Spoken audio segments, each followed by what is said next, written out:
Une accusation très grave vient de prendre de l'ampleur au cœur du Moyen-Orient. Une journaliste américaine a été enlevée à Bagdad. Et l'affaire apparaît déjà comme un nouveau signe de l'avancée du réseau armé lié à l'Iran au-delà de ses frontières. Ce mercredi 1er avril 2026, le nom de Shelly Kittleson s'est retrouvé au centre de cette crise. Après que les autorités irakiennes et des sources américaines ont confirmé l'enlèvement de la journaliste dans la capitale irakienne, ce qui s'est passé a été direct et brutal.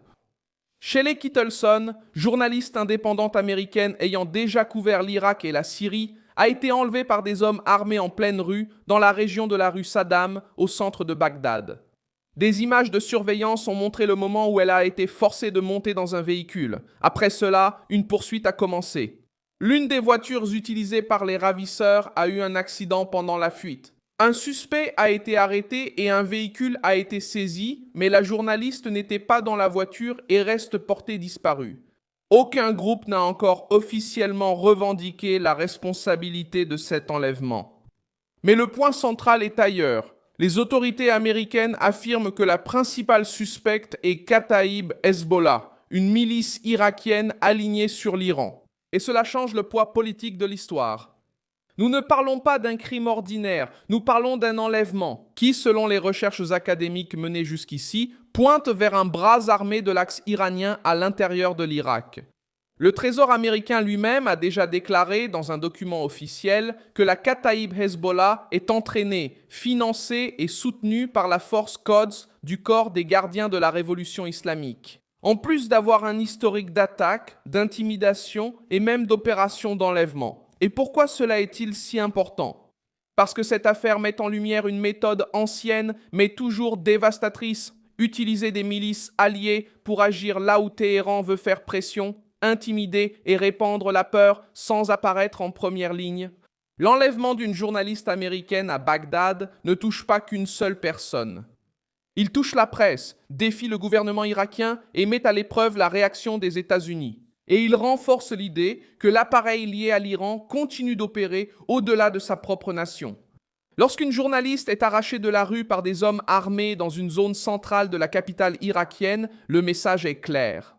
Il est également frappant de constater que Shelly Kittleson avait déjà été avertie de menaces. Selon l'Associated Press, elle a reçu des avertissements répétés, y compris la nuit précédant l'enlèvement, de quitter l'Irak. En raison d'un risque concret, cela montre que le danger n'est pas apparu de nulle part. Il y avait des signes, il y avait des mouvements, il y avait une véritable crainte. Malgré tout, la journaliste a tout de même été capturée. Cela rend l'épisode encore plus lourd, ce qui nous amène à une conclusion difficile. L'Iran n'a peut-être pas revendiqué cet acte de manière directe, mais l'ombre de sa structure régionale réapparaît de façon oppressante. Lorsqu'une milice désignée par les États-Unis comme alliée et soutenue par la garde révolutionnaire islamique entre en scène, l'argument selon lequel Téhéran est éloigné de ses actions perd de sa crédibilité. Ce que l'on constate, c'est un réseau qui continue d'opérer, de faire pression et de transformer des journalistes, des civils et des cibles occidentales en instruments de confrontation politique.